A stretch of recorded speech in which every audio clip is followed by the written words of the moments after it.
Maalin iyo habeen kasta waxaa ku dhaca maankeena malaayiin xogo oo la inoo soo mariya aaladaha saxaafadeed iyo qaybaheeda kala duwan sida YouTube, TikTok, Instagram, Facebook iyo nooc kasta oo xog la soo geliyo oo maankaada kusoo dhacaysa kuwaas oo inoo soo gaadhaya qaab maqal iyo muuqaalba leh.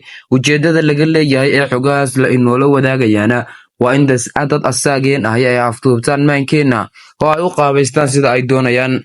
Haddaba waa maxay doorka ay arrintaasi ku yeelanayso samaysanka caqliga?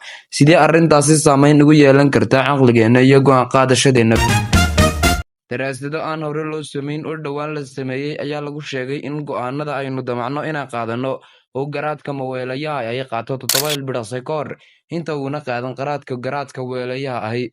Qaabka daraasada loo sameeyey ayaa ahaa in dadkii la soo xulayay ee daraasada lagu sameynayay la kala doonsiiyey in labada gacmood ku taabtaan midka ay doonaan badhan hortooda yaala. Qalab casri ah ayaa dadkii daraasada waday ku ogaadeen gacanta ay badhanka ku taabanayaan 7 ilbiriqsi ka hor inta aysan go'aanba gaadhin. Haddaba sidee u dhacday arrintaasi?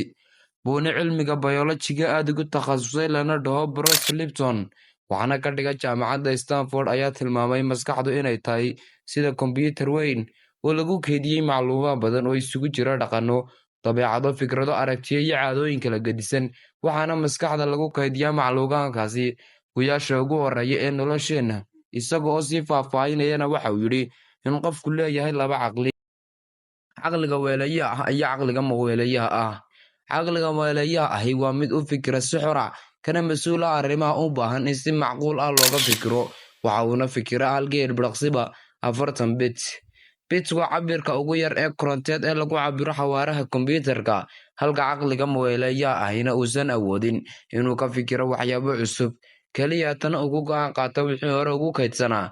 Waxa uuna u shaqeeyaa qaab awtomaatig ah oo aad moodid in borograam lagu sii shubay. Qaabka uu caqliga hurdaa u shaqeeyaana waxa uu salka ku hayaa dhaqamadii, dabeecadihii, aragtiyihii hore loogu sii kaydshay.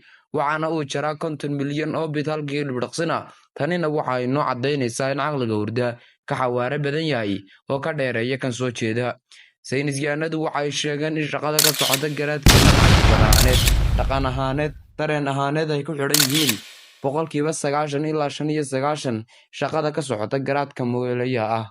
Tusaalaha ugu wanaagsan ee ku kala fahmi karno garaadkeena maweelayaha ah ayaa ah in marka aad doonto inaad barato wadista gaadiidka, maalinka ama maalmaha u horreeya waxaa kugu adkaanaysa inaad hawl kale ku dulqabato, sida inaad qof la hadasho oo waad la dhibtoonaysaa oo isku hawlaysaa.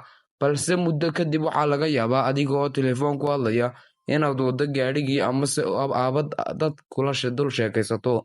Haddaba maxaa isbedelay? Maalmaha u horreeya waa mid aad ku cusub tahay, caqliga maweelayaha ahina uusan la qabsan.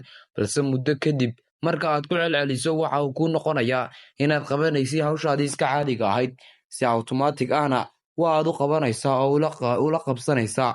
Sidaas si leeg ayaa xogaha soo gaadhaya maskaxdaadu ee aad maalin kasta ku arkayso barayaasha kala gedisan ee saxaafadeed uga mid noqonayaan howlahaada aad awtomaatigka u samaynayso.